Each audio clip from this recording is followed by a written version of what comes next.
हम डेस्कटॉप पर सबसे पहले जाना है, एक वेबसाइट या वेब के नाम से फोल्डर बना देना है। फोल्डर को एंटर करना है।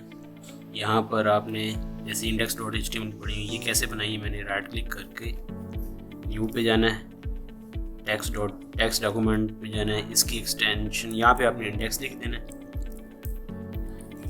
और .txt की जगह आपने लिखना है .html, क्योंकि मैंने पहले बनाई हुई है। मैं इसको एंटर करूँगा, वो मेरे से पूछ रहा है आप एक्सटेंशन चेंज करना चाह रहे हैं, तो मैंने बोला यस, क्योंकि वो कह रहा है कि आपके पास पहले से ये है ये फाइल। या मैं यस करूँगा तो ये फाइल ऊपर वाली जो index.html है सेम उसमें बन जाएगी। याद रखना एक्सटेंशन जो है वो HTML में होनी चाहिए। इसको क्लोज कर देता हूँ और आपने VS कोड खोलना है। आपने जाना है ओपन फोल्डर पर और यहाँ पे अपने डेस्कटॉप पर आना है। डेस्कटॉप पे आके आपके पास ये वेब जो जहाँ पे भी आपका वो फोल्डर पड़ा हुआ उसको क्लिक करना है और सिलेक्ट कर देना है, सिलेक्ट फोल्डर करना है। अगर आप सिलेक्ट फाइल करेंगे तो गो लाइव यहाँ पे जो आपको राइट साइड पे ये नीचे नज़र आ रहा है जहाँ पे मेरे कर्सर, तो यहाँ पर गो लाइव का ऑप्शन नहीं आएगा। और ये ऑप्शन अगर आप करोगे तो गो लाइव होगा नहीं। अगर आप सिर्फ डायरेक्ट फाइल खोलोगे, अगर फोल्डर खोलोगे जिसके अंदर ये फाइल पड़ी है तो फिर गो लाइव को खोलेगा। अच्छा, सबसे पहले एक्सटेंशन मैंने टेक्स्ट कर दी हैं। एक्सटेंशन कौन कौन सी आपने डाउनलोड करनी है, इंस्टॉल करनी है। यहाँ पर जाना है आपने और यहाँ पे आपने सर्च करना है जो भी एक्सटेंशन मैंने वहाँ पे लिखनी है। सबसे पहले लाइव सर्वर की एक्सटेंशन ज़रूर है इंस्टॉल कर लेनी, मेरे पास इंस्टॉल पड़ी हुई है इस वजह से, तो आपने ये सबसे ज़रूरी करनी है। उसके बाद आपने index.html खोल लेना है। ये कंट्रोल आल करके रिवर्स करते हैं, शिफ्ट प्लस एक्सक्लेमेशन मार्क जो 1 के ऊपर लगा हुआ है एक जो आपको नज़र आ रहा है, शिफ्ट प्लस एक्सक्लेमेशन मार्क बोलते हैं उसे। आपने यहाँ पे प्रेस करके एंटर कर देना है और उसके बाद ये आफ्टर एक्सटेंशंस वो सारी करने के बाद आपने ये काम करना है। यहाँ पर आपने जाना है बॉडी के अंदर, आगे सारा काम बॉडी के अंदर होगा। HTML एक सबका पेरेंट टैग है, उसके अंदर आ जाता है हेड टैग। इसके अंदर ये जो आपको टैग्स नज़र आ रहे हैं इनकी फ़िलहाल कोई ज़रूरत नहीं है हमें, ये ना भी हों अगर वो भी कोई फ़र्क नहीं पड़ता, वैसे फ़िलहाल नहीं हम रखते हैं क्योंकि हमारा इसका यूज़ ही नहीं है। उसके बाद आपने यहाँ पे जो चीज़ चेंज करनी है वो चेंज हो जाएगी। इसका इफेक्ट भी आपको दिखाएंगे वहाँ पे। यहाँ पे हम करने जा रहे थे हेडिंग्स टैग लिख देते हैं, हेडिंग लिख देते हैं टाइटल में। हेड क्लोज कर दिया। जो आपने स्टार्ट करना है टैग उसको क्लोज भी करना है। मैं हेडिंग टैग पढ़ाने जा रहा था, हेडिंग और पैराग्राफ जो टैग है यानी P टैग और H टैग, H1 से लेके H6 तक टैग होते हैं। हम H1 यहाँ पे लिखते हैं और इसको क्लोज करते हैं। ये ऑटो दूसरा भी जो स्टार्ट करना है वो क्लोज भी होना है। यहाँ पे आप लिखते हैं माई सेल्फ,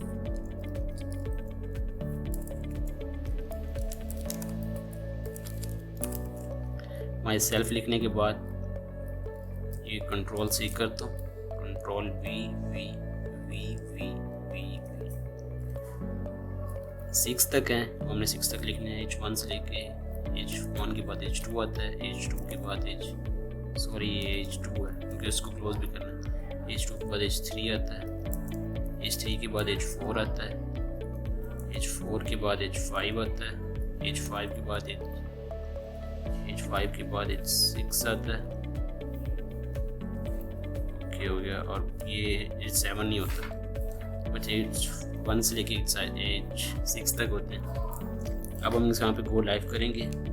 अगर आपकी एक्सटेंशन .html होगी तो फिर गो लाइव हो गई। ये आपका सर्च इंजन जो भी है, मेरे पास फायरफॉक्स है, आपके पास जो भी होगा उस पर ये खुल जाएगा, चाहे गूगल है चाहे कोई और लगाया अपना डिफ़ॉल्ट। ये हेडिंग टैग 1 है सबसे पहले, उसके बाद हेडिंग टैग 2 है, उसमें माई सेल्फ लिखा हुआ है, फिर हेडिंग टैग 3 है, फिर 4 है, फिर 5 है। ये हेडिंग टैग्स होते हैं जो हेडिंग क्रिएट करने के लिए यूज़ होते हैं। उसके बाद हम पैराग्राफ लिखते हैं। यहाँ पर हम P टैग लिखकर यहाँ पे हम फिर डमी डाटा डाल देता हूँ मैं,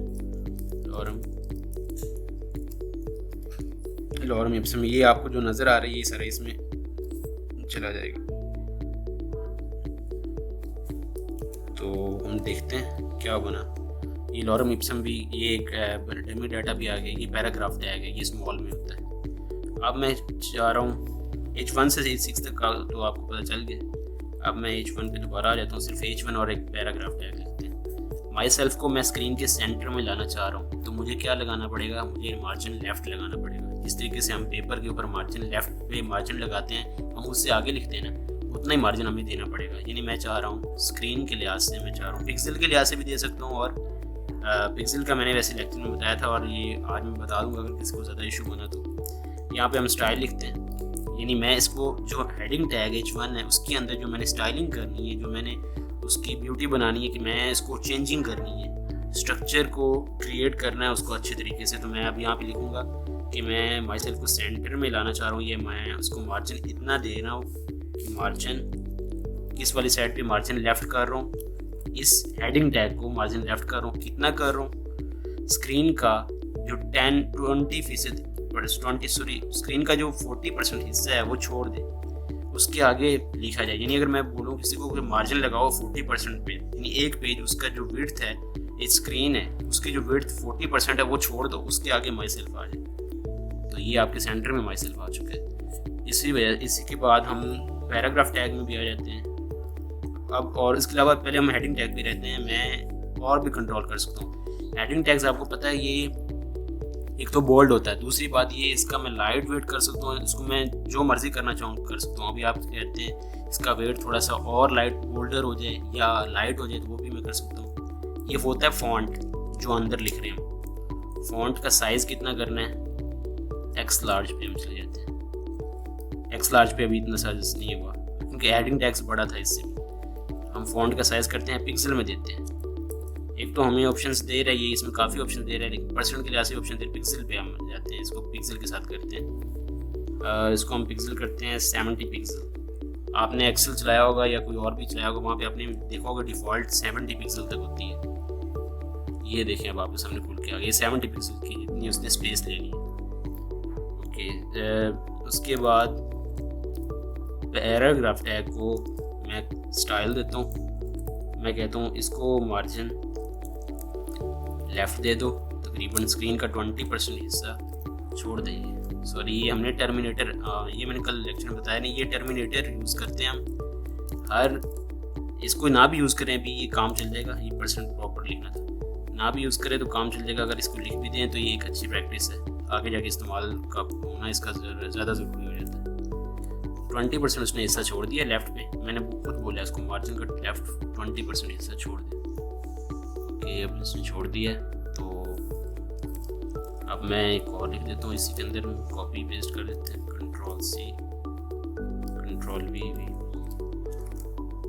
ये काफ़ी सारे डाटा आ गए। इसी तरीके से मैं एक और क्रिएट करना चाह रहा हूँ, तो वो मैं क्रिएट करता हूँ। इसी को कॉपी करते हैं, एक और पैराग्राफ क्रिएट करूँगा तो वो लाइन छोड़ के नीचे आ जाएगा जब दूसरा पैराग्राफ लिखना है। इस तरीके से एक और करूँगा, वो लाइन छोड़ के उससे भी नीचे आ जाएगा। इसी तरीके से ही पैराग्राफ आ जाएंगे। तो हम इसको,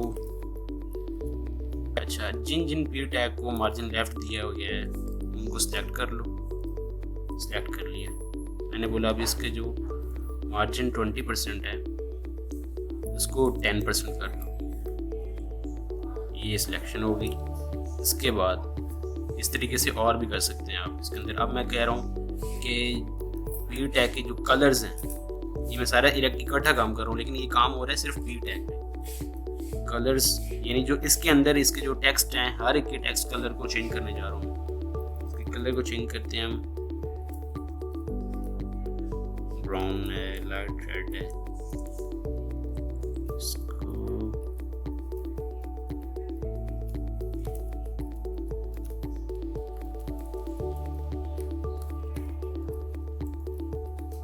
ये दे देते हैं। तमाम को वही कलर मिल गया और मैंने सबको दिया इकट्ठा करके। मैंने आपको बताया पहले Ctrl+D कैसे करना था और ये मैंने लेक्चर में बताया हुआ। उसके बाद मैं कह रहा हूँ इन सब का जो बैकग्राउंड कलर है, यानी जो पी टैग का सबका बैकग्राउंड कलर वो ब्लैक कर दो। इससे सबका बैकग्राउंड कलर ब्लैक कर दिया। मैं कह रहा हूँ अभी चले ये इतना अच्छा नहीं लग रहा, हम ऊपर चले जाते हैं, इसको छोड़ देते हैं। जो पी टैग, जो हेडिंग टैग है उसका जो कलर है वो मुझे कर दो ब्लू में, ब्लू हो गया। और नीचे वाले जितने भी कलर्स हैं हर एक को सिलेक्ट करके भी आप कर सकते हो, यानी अलग अलग भी कर सकते हो। सेम इसी टाइप का कोई और अगर है तो उसको भी सिलेक्ट करेगा। अभी इसने सिलेक्ट कर लिया सब, तो मैं गया हूँ मुझे एक मिनट, जिन जिन को ये कलर लगा हुआ है पकड़ लो और इनका कलर वर्स करके यहाँ पे बैकग्राउंड कलर मैंने इसका दे दिया है